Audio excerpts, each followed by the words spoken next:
साथियों नमस्कार। आज हम जानेंगे कि पंच महापुरुष योग कैसे होते हैं।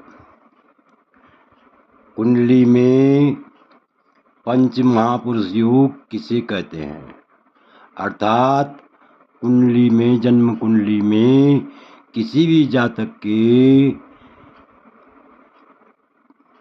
पंच महापुरुष योग कैसे होते हैं। तो इस विषय पर हम विस्तार पूर्वक चर्चा करेंगे।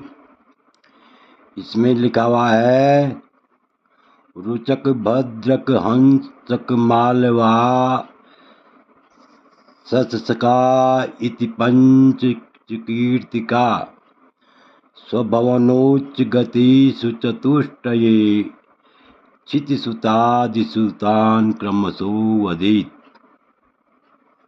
अर्थात पंच महापुरुष के बारे में इस श्लोक में जो भी लिखा है हम समझने की कोशिश करेंगे।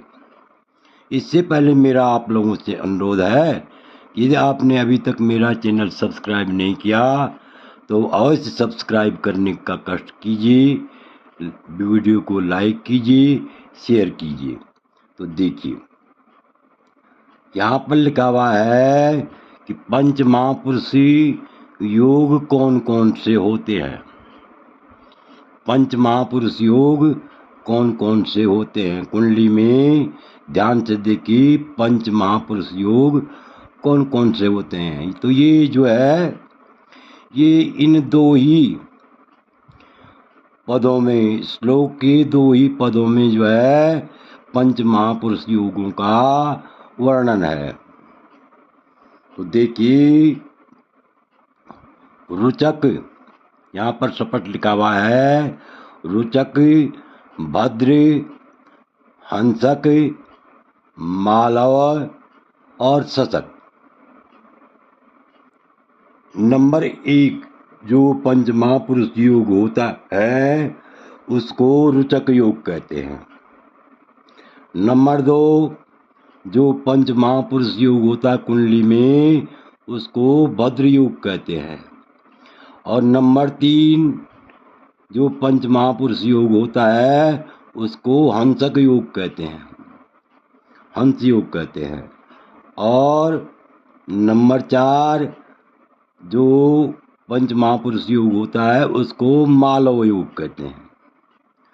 नंबर 5 जो महायोग है, पंच महापुरुष योग, उसको ससक योग कहते हैं।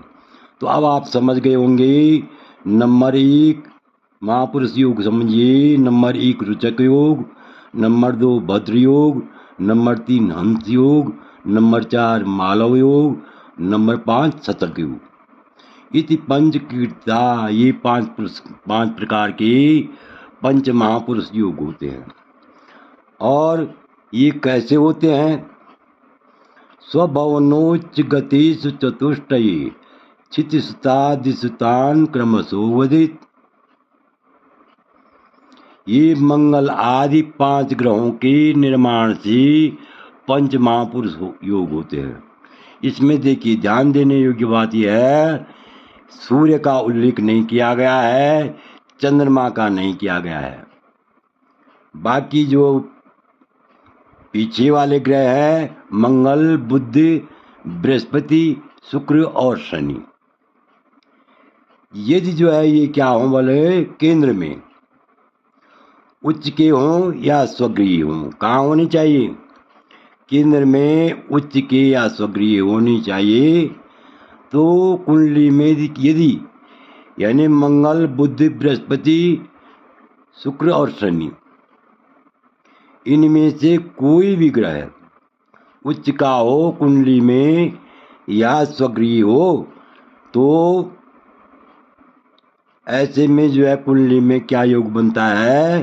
पंच महापुरुष योग बनता है। पंच महापुरुष योग स्पष्ट, जैसा नाम है ऐसा ही काम भी है। अर्थात ऐसे लोग क्या होते हैं?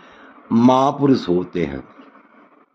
क्या होते हैं, महापुरुष होते हैं। ऐसा कार्य करते हैं कि जो जिससे जो है यानी उनकी जो है प्रसिद्धि प्राप्त होती है।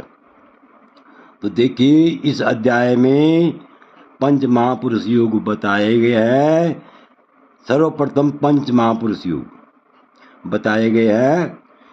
तो पंच महापुरुष में जो है रोचक योग किसे कहते हैं, यहाँ पर देखिए यदि कुंडली में मंगल मेष राशि का हो या वृश्चिक राशि का हो या मकर राशि का हो, होकर कुंडली में केंद्र में बैठे तो रोचक योग होता है। कौन सा योग होता है, रोचक योग होता है। अर्थात मेष का मंगल और वृश्चिक का मंगल स्वगृह है, मकर का मंगल क्या है, उच्च का है। यदि कुंडली में केंद्र में अर्थात लग्न में, चतुर्थ भाव में और सप्तम भाव में, दसम भाव में कहीं भी मंगल स्वगृह या उच्च का हो तो ऐसी स्थिति में जो है क्या होता है, रोचक योग होता है। आशा है कि आप रोचक योग के बारे में समझ गए होंगे। तो नंबर 2 क्या है, अगला योग है भद्र योग। तो यदि मिथुन कुंडली में मिथुन या कन्या राशि में स्थित बुध केंद्र में हो तो भद्र योग होता है। अब यहाँ पर तुम देख रहे होंगे ऊपर 3 ग्रह आए हैं, ऊपर जो है 3 ग्रह, यहाँ 2 आए हैं। 2 क्यों आए हैं, क्योंकि कन्या का बुध उच्च का भी होता है और स्वगृह भी होता है, इसलिए जो है मिथुन और कन्या का बुध ये स्वगृह है और बुध जो है उच्च का भी है। इसलिए जो है यदि ये केंद्र में बैठे हुए हों, किसी की कुंडली में केंद्र में हो तो ऐसी स्थिति में क्या होता है, भद्र योग होता है। तो इस योग को भी जो है क्या कहते हैं, पंच महापुरुष योग ही कहते हैं। आगे देखिए यदि कुंडली में किसी जातक की कुंडली में कर्क, धनु या मीन राशि में स्थित होकर बृहस्पति केंद्र में हो तो हंस योग होता है। पंच महापुरुषों में जो है तीसरे प्रकार का योग होता है हंस योग।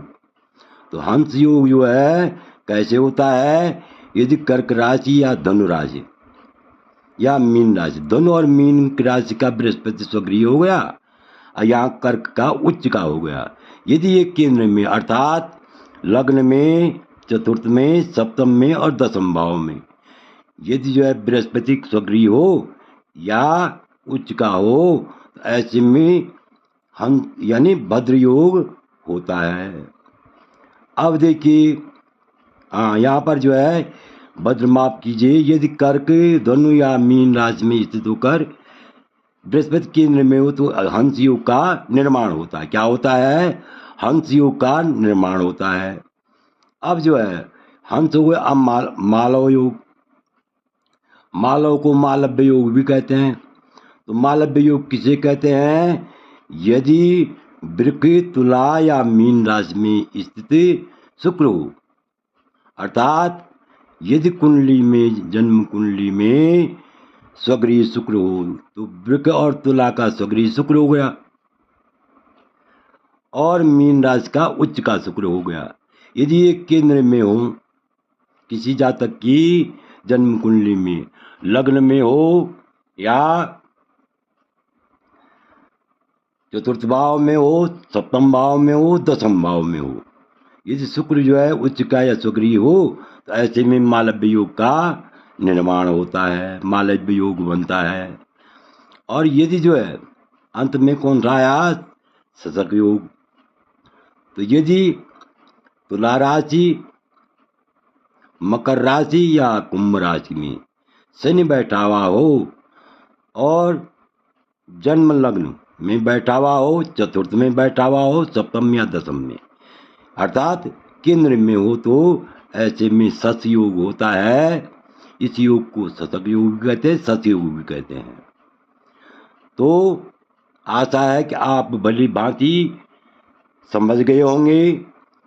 अब ऊपर पांचों में से किसी एक में उत्पन्न व्यक्ति का स्वरूप और भाग्योदय कैसा होगा, इसका वर्णन, इसके बारे में चर्चा हम अगले वीडियो में करेंगे। आशा है कि आपको इस वीडियो को भली बात समझ गए होंगे। आपसे अनुरोध है कि यदि आपने अभी तक मेरा चैनल सब्सक्राइब नहीं किया तो अवश्य सब्सक्राइब करने का कष्ट कीजिए, वीडियो को लाइक कीजिए, शेयर कीजिए। कुल मिलाकर के ये चाहे रोचक योग हो, भद्र योग हो, हंस योग हो, मालव्य योग हो, शतक योग हो, इनमें कुंडली में इन योगों में कोई भी योग हो कुंडली में बनता हो तो ऐसा जातक अत्यंत भाग्यशाली होता है, यानी अत्यंत प्रसिद्धि को प्राप्त करता है। कुल मिलाकर के अत्यंत प्रसिद्धि को योग करता है, धन धान्य से संपन्न होता है, सभी सुखों से संपन्न होता है। तो आशा है कि आप इस वीडियो को भली भांति समझ गए होंगे। वीडियो देखने के लिए धन्यवाद।